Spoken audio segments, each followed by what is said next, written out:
Selamat pagi anak-anak. Kita akan belajar firman Tuhan melalui buku renungan pagi anak, Identitas. Hari ini tanggal 11 Juli, judul renungan kita Bertumbuh. Mari kita awali dengan doa. Bapa di surga, kami akan belajar firman Tuhan. Tolong kami supaya kami dapat memahami firman Tuhan. Dalam nama Tuhan Yesus kami berdoa. Amin. Anak-anak, ayat inti renungan pagi kita diambil dari kitab Lukas pasal 2 ayat 52. Dan Yesus makin bertambah besar dan bertambah hikmatnya dan besarnya dan makin dikasihi oleh Allah dan manusia. Dan Efesus pasal 4 ayat 12 dan 13. Untuk memperlengkapi orang-orang kudus bagi pekerjaan pelayanan, bagi pembangunan tubuh Kristus, sampai kita semua telah mencapai kesatuan iman dan pengetahuan yang benar tentang anak Allah, kedewasaan penuh, dan tingkat pertumbuhan yang sesuai dengan kepenuhan Kristus.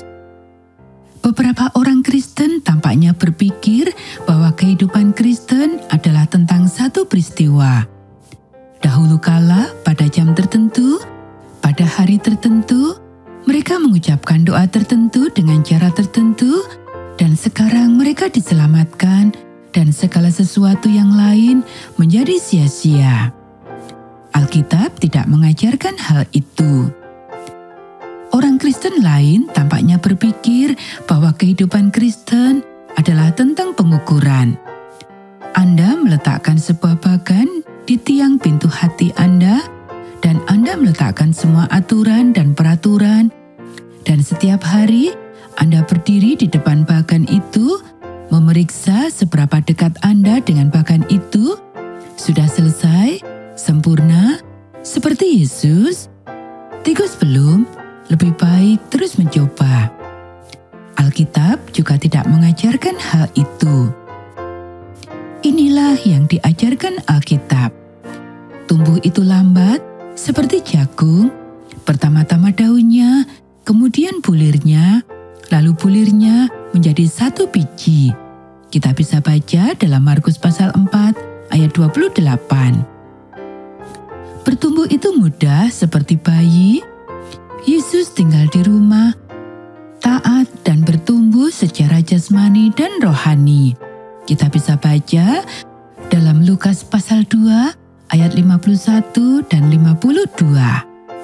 Anak-anak, tumbuh itu sulit seperti bekerja. Tolong jangan ada anak kecil yang terlalu lama di antara kita. Kami tidak akan mentolerir bayi-bayi di hutan, anak-anak kecil yang merupakan sasaran empuk para penipu. Allah ingin kita bertumbuh dewasa, mengetahui seluruh kebenaran, dan memberitakannya dalam kasih, seperti Kristus dalam segala hal. Kita bisa baca dalam Efesus pasal 4, ayat 14 dan 15. Pertumbuhan berasal dari Tuhan, bukan dari yang lain. Kami mengambil petunjuk dari Kristus yang merupakan sumber dari segala sesuatu yang kami lakukan. Dia membuat kita tetap selaras satu sama lain. Nafas dan darahnya mengalir dalam diri kita, memberi kita makanan, sehingga kita bertumbuh sehat di dalam Tuhan, kuat di dalam kasih.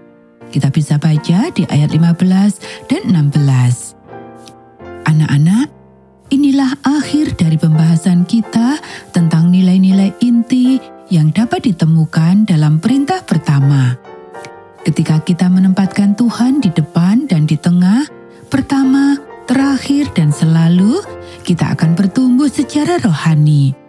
Kita tidak dapat menahannya. Anak-anak, demikianlah renungan pagi kita hari ini.